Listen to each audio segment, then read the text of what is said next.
Alors, bonsoir à vous trois. Bonsoir. Bonsoir. J'ajoute avant de commencer l'entrevue que nous avons demandé à un représentant des conservateurs, mais que personne n'était disponible.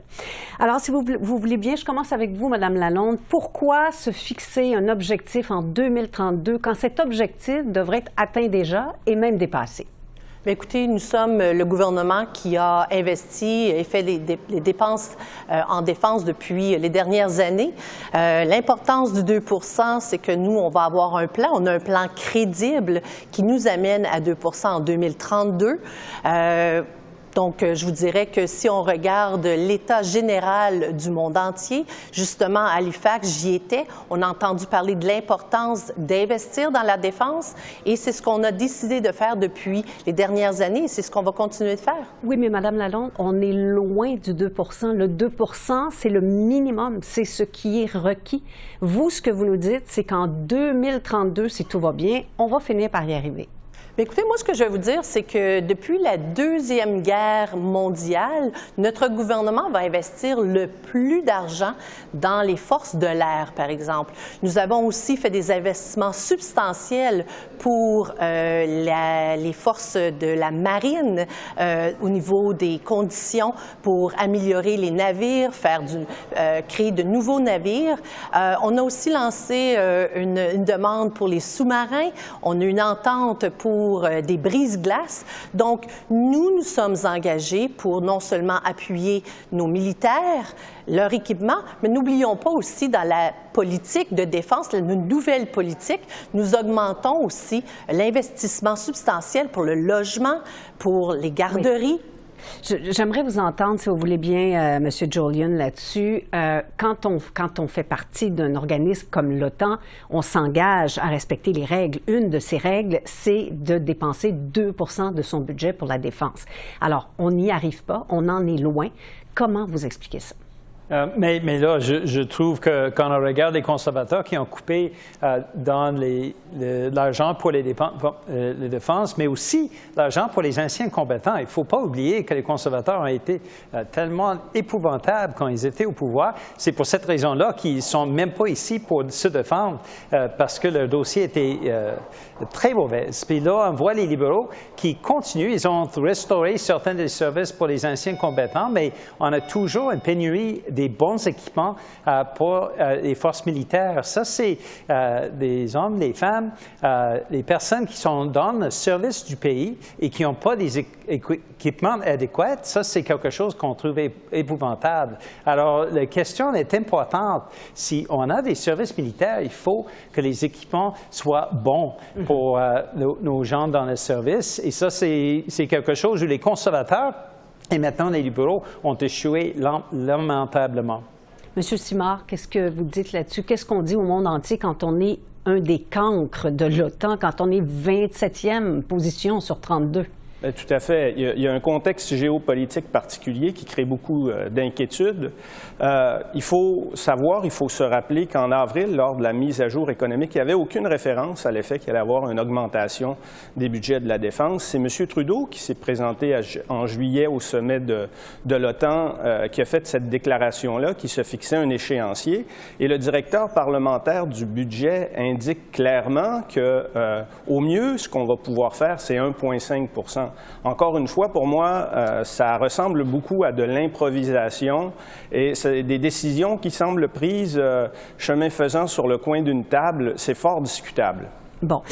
Madame Lalonde, je reviens à vous. La pression, vous le savez, elle va être de plus en plus forte pour que le Canada augmente ses dépenses. Elle vient déjà des États-Unis.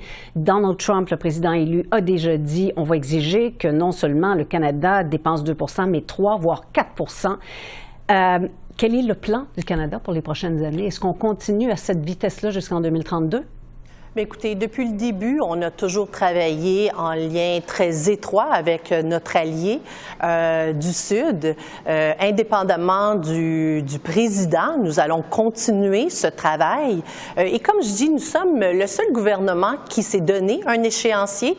Mais quand je vais peut-être poser la question à mes collègues, justement, quand on parle de nouveaux investissements dans la défense, j'ai un supplément budgétaire qui est sur une mise à jour qui est de 3,3 milliards milliard de dollars qui vient d'être partagé à nos amis parlementaires. Je pense que je sais ce que les conservateurs vont faire, mais je ne suis pas très sûre si le Bloc et les NDP vont nous appuyer. Et j'espère, dans les conversations qu'on a aujourd'hui, qu'eux-mêmes vont pouvoir nous appuyer parce qu'on est très à l'aise de dire qu'on doit dépenser de façon stratégique dans les besoins que nos forces ont besoin et leurs familles. Et c'est pour ça que nos dépenses, non seulement par rapport ici au Canada, mais on appuie l'Ukraine. Donc, c'est 760 millions de dollars supplémentaires pour appuyer dans les budgets supplémentaires de dépenses en défense. Donc, j'espère bien avoir leur appui quand il va venir au vote là, très prochainement.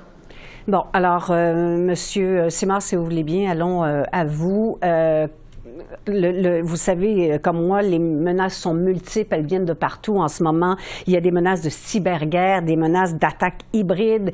Le Canada a très certainement besoin de l'OTAN plus que jamais et l'OTAN a besoin de tous ses pays membres plus que jamais également. C'est une question de positionnement sur l'échiquier mondial. Est-ce que le gouvernement comprend l'importance d'arriver à ce 2 % et de rester dans l'OTAN? Je ne suis pas persuadé. Vous savez, je vous dirais qu'il y a une forme d'acceptabilité de la part de la population pour un investissement plus soutenu en matière de défense nationale. Je vous rappellerai simplement cet épisode du ballon chinois qui avait traversé le Canada. Eh bien, on n'avait même pas la capacité d'abattre ce ballon-là. Il a fallu demander aux États-Unis de nous venir en soutien. Donc, clairement, moi, je pense que la stratégie canadienne dans les dernières années, c'est 2014 où le gouvernement Harper avait promis d'atteindre le 2 % d'investissement. La stratégie canadienne dans les dernières années, ça a été de pelleter le problème devant. Et ce que les libéraux sont en train de faire, c'est de dire qu'il y aura des investissements au moment où eux seront plus au pouvoir. Et je ne pense pas qu'ils ont une véritable volonté de repositionner le Canada au point de vue géopolitique et stratégique. Je pense que ce qu'on fait, c'est ce qu'on voit tout le temps au Parti libéral, c'est des exercices de communication. Et quand on gratte un peu plus, comme on l'a vu avec le directeur parlementaire du budget, eh bien, il n'y a pas de substance.